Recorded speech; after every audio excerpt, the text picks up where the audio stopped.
ഒന്നുകൂടി ഒന്ന് വേണം കേരള ഇവിടെ നമുക്കറിയാം ഈ പരോളുമായി ബന്ധപ്പെട്ട ഒരുപാട് ആക്ഷേപങ്ങൾ ഈ ടി പി കേസ് പ്രതികളുടെ പരോളുമായി ബന്ധപ്പെട്ട ഒരുപാട് ആക്ഷേപങ്ങൾ ക്രമവിരുദ്ധമായി പരോൾ നൽകിയെന്നും ഇപ്പോൾ ഏറ്റവും ഒടുവിൽ തെരഞ്ഞെടുപ്പ് അങ്ങോട്ട് കഴിഞ്ഞപ്പോൾ ഈ 5 പ്രതികൾക്ക് ഒരുമിച്ച് പരോൾ അനുവദിക്കുകയാണ്. ടി പി കേസുമായി ബന്ധപ്പെട്ടുള്ള 5 പ്രതികൾക്ക് അത്രത്തോളം ആനുകൂല്യങ്ങൾ അവർക്ക് നൽകുന്ന വാർത്തകൾ നമ്മൾ തുടർച്ചയായി റിപ്പോർട്ട് ചെയ്യപ്പെട്ട പശ്ചാത്തലമുണ്ട്.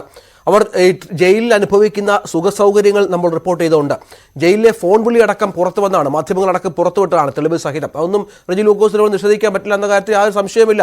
ഒരു ക്രിമിനൽ കേസ് പ്രതികൾക്കും ലഭിക്കാത്ത വിധമുള്ള ആനുകൂല്യങ്ങൾ ഈ പ്രതികൾക്ക് ജയിലിലും പുറത്തുമൊക്കെ ലഭിച്ചത് നമ്മൾ കണ്ടു. താങ്കൾ ഇതുമായി ബന്ധപ്പെട്ട് മുഖ്യമന്ത്രിയോട് നിയമസഭയിൽ സർക്കാരോട് ചോദ്യം ചോദിച്ചിരുന്നുവല്ലോ.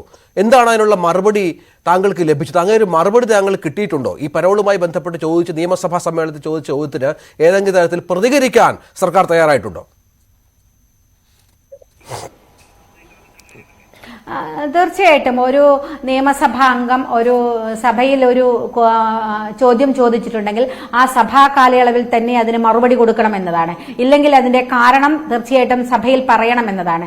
ഇല്ലെങ്കിൽ ആ സഭാ അംഗത്തിന് മറ്റ് നടപടികളിലേക്ക് സ്പീക്കറുമായി ബന്ധപ്പെട്ട് പോകാം എന്നുള്ളതാണ് സഭാ ചട്ടം പറയുന്നത്. പക്ഷേ കഴിഞ്ഞ സഭയിലാണ് ഞാൻ ഈ ചോദ്യം കൊടുത്തത്. ഏകദേശം 6 മാസം കഴിഞ്ഞു. 6 മാസം കഴിഞ്ഞും ആ ചോദ്യത്തിന് ഇന്ന് വരെ ഈ നിമിഷം വരെ ആ ചോദ്യത്തിന് മറുപടി കിട്ടിയിട്ടില്ല. വെയിറ്റിംഗ് ഫോർ ദ ആൻസർ എന്നാണ് ആ ക്വസ്റ്റ്യന്റെ പിറകിലുള്ളത്. എന്താ ഇത്രയും കാലം അവർക്കത് ശേഖരിക്കാൻ സാധിക്കാതെ വന്നത്? അത് ഒരു അംഗത്തിനോട് ചെയ്യുന്ന ഏറ്റവും വലിയ ഒരു ഇതുകൂടിയാണിത്. അതുപോലും ചെയ്യാൻ പാടില്ലാത്തതാണ്. ഇപ്പോൾ ഈ സഭയിലും കൊടുത്തിട്ടുണ്ട് ചോദ്യം. ഈ സഭയിലും മുഖ്യമന്ത്രിയുടേത് കഴിഞ്ഞു. ഈ സഭയിലും അതിന്റെ ആൻസർ കിട്ടിയിട്ടില്ല. അതിൽ പ്രധാനം 10 പ്രതികൾക്കാണ് ഇപ്പൊ പരോള് കൊടുത്തിരിക്കുന്നത്. ടി പി കേസിലെ 10 പ്രതികളെ ഒന്നിച്ചു പുറത്തുവിടുന്നു. എങ്ങനെയാണ് 10 പ്രതികളെയൊക്കെ ഒന്നിച്ചു പുറത്തുവിടുന്ന ഒരു സാഹചര്യം ഉണ്ടാകുന്നത്?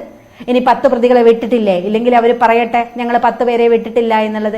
അപ്പം അത്തരത്തിൽ കാര്യങ്ങളൊക്കെ എല്ലാ ജയിൽ ചട്ടങ്ങളെയും കാറ്റിൽ പറത്തിക്കൊണ്ട് നിലവിലുള്ള നിയമങ്ങളെയൊക്കെ അപ്രസക്തമാക്കിക്കൊണ്ടുള്ള നീക്കമാണ് സർക്കാരിന്റെ ഭാഗത്ത്. കൈവശം ചില ഡേറ്റാസ് ഉണ്ടാവുമല്ലോ. നമ്മൾ ഈ ഇതുമായി ബന്ധപ്പെട്ട് ഒരുപാട് 2021-ലോ 2022-ലോ മറ്റോ നിയമസഭയിൽ ഒരു മറുപടി ലഭിച്ചാണെന്ന് മനസ്സിലാകുന്നു. അതുവരെയുള്ള കണക്ക് മാത്രമാണ് നമുക്ക് ലഭ്യമായിരിക്കുന്നത്. ഈ വഴിവിട്ട പരോളുകൾ, ക്രമവിരുദ്ധമായ രീതിയിലുള്ള സൗകര്യങ്ങൾ ഏർപ്പെടുത്തലൊക്കെ അതുമായി ബന്ധപ്പെട്ടൊരു കണക്ക് കെ രമയുടെ ഭാഗത്തുണ്ട്, കയ്യിലുണ്ടാകുമല്ലോ. താങ്കൾ ഇതുമായി ബന്ധപ്പെട്ട നിയമ പോരാട്ടം ഇപ്പോഴും തുടരുന്ന ഒരു വ്യക്തിയല്ലേ? അതെ, അത് എന്റെ കയ്യിൽ 2022 വരെ ഞാൻ നേരത്തെ ചോദിച്ച ചോദ്യത്തിനുള്ള മറുപടിയായിട്ട് ഏകദേശം 2000-ൽ പരം ദിവസം ഇവർക്ക് പരോള് കിട്ടിയതിന്റെ കണക്ക് എന്റെ കയ്യിലുണ്ട്. അതിനുശേഷമാണ് കോവിഡ് വരുന്നത്. കോവിഡ് സമയത്ത് 1.5 വർഷം ഈ പ്രതികൾ മുഴുവൻ പുറത്താണ്.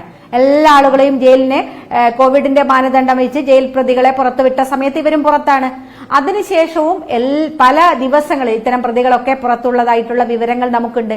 പുറത്തു വന്നിട്ട് പല ആഘോഷങ്ങൾ നടത്തും. കഴിഞ്ഞ ദിവസം പെരുന്നാളിന് മുഹമ്മദ് ഷാഫി പരോളിൽ പുറത്താണ്.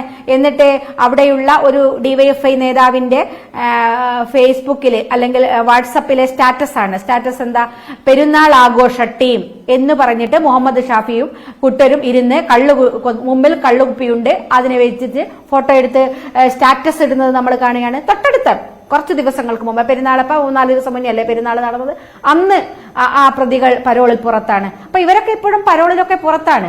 അപ്പൊ ഈ കാര്യങ്ങളൊക്കെ നടക്കുകയാണ്. ഇപ്പം വിവരാവകാശ മുഖേന ചോദിച്ചുകൊണ്ടിരിക്കുകയാണ്. ഞങ്ങൾ ഇനി നിയമസഭയിൽ നിന്ന് കിട്ടിയില്ല, വിവരാവകാശ മുഖേന ഇതിന്റെ കറക്റ്റ് ഡീറ്റെയിൽസ് നമുക്ക് അറിയണമല്ലോ. അല്ലാതെ ജയിലിന് എത്ര കിട്ടി, ഇനി അവര് സത്യസന്ധമായ റിപ്പോർട്ടാണോ തരുക എന്നതൊന്നും നമുക്കറിയില്ല. അത് വേറെ കാര്യം. ഇപ്പോൾ ടി പി കേസിലെ തന്നെ ഒരു പ്രതി ഹൈക്കോടതി നേരത്തെ വിചാരണ കോടതി വെറുതെ വിട്ട് ഹൈക്കോടതി ശിക്ഷിച്ച ജ്യോതിബാബു എന്ന് പറയുന്ന ഈ കേസിലെ 12ാമത്തെ പ്രതി, ആ പ്രതി ഇപ്പോഴും പരിയാരം മെഡിക്കൽ കോളേജിലാണ് എന്നാണ് ഞാൻ മനസ്സിലാക്കുന്നത്. ജയിലിലേക്ക് പോയതായിട്ട് ഒരു അറിവില്ല. നേരെ ശിക്ഷ കഴിഞ്ഞ് നേരെ പരിയാരം ഹോസ്പിറ്റലിലേക്ക് കൊണ്ടുപോകുന്നു. അദ്ദേഹത്തിന് ഡയാലിസിസ് ഉൾപ്പെടെയുള്ള ആവശ്യമാണ് എന്ന് പറഞ്ഞുകൊണ്ട് അവിടെ നിന്ന് അദ്ദേഹം എല്ലാവിധ ബിസിനസ് കാര്യങ്ങളും മറ്റു കാര്യങ്ങളും ഒക്കെ നടത്തുന്നുണ്ട് എന്നുള്ളതാണ് മനസ്സിലാകുന്നത്. എങ്ങനെയാണ് ഇത് സാധിക്കുന്നത്?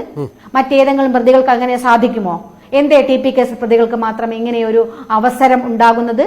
അതിന് മറ്റ് നടപടികളൊന്നും ഇല്ലാത്തത് എന്തുകൊണ്ടാണ്? ഇതാണ് ഇവിടെയുള്ള മെയിൻ പ്രശ്നം.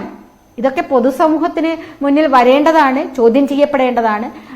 ഈ വിഷയങ്ങൾ ഇങ്ങനെ നടക്കുന്നതുകൊണ്ട് നമ്മൾ ഇതൊക്കെ പറയുന്നത്. ഇതൊക്കെ ഇങ്ങനെ നിർബാധം നടന്നുകൊണ്ടിരിക്കുകയാണ്. അതൊക്കെ നമ്മുടെ കേസിലെ പ്രതികൾക്ക് കിട്ടുന്നു എന്ന് പറഞ്ഞാൽ അവർ ചെയ്ത കാര്യം ഈ പാർട്ടി നേതൃത്വത്തിന് വേണ്ടിയാണ്. പാർട്ടി നേതൃത്വം പറഞ്ഞതിനനുസരിച്ച് പ്രവർത്തിച്ചതിന്റെ പ്രത്യുപകാരങ്ങൾ അവർക്ക് കിട്ടിക്കൊണ്ടേയിരിക്കുകയാണ്. തുടരുക ശ്രീമതി കെ രമ, റിജു ലൂക്കോസ്, മുൻ ഡയറക്ടർ ജനറൽ ഓഫ് പ്രോസിക്യൂഷൻ.